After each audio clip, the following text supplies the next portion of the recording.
Wow! Unbelievable. Ay, Diyos ko, ginawa ko na video de ay. Yeah, so welcome to Foreigner in the Philippines. So, Taliklik and Bibi is here. It's their job to clean up. Yeah, so this is what we got. This is an apple, so we cleaned a ref. Which we are really busy this few days.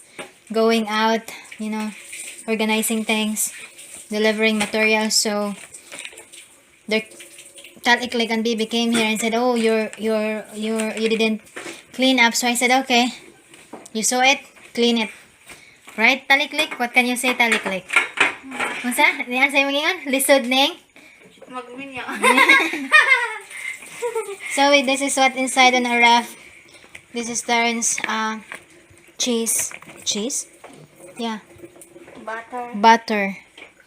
And then we got eggs because Terrence in the morning is eating on that with butter, and we got some sliced bread.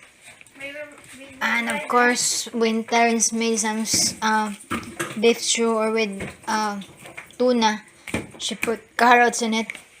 Ryder! Shh!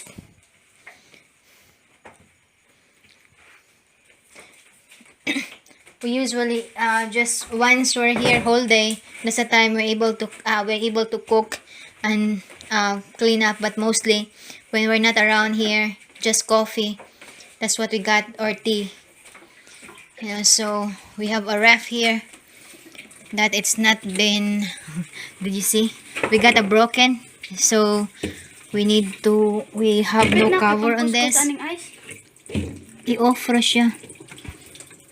Di ba ka ng pangkuskus? Ayaw kay magahiga wala.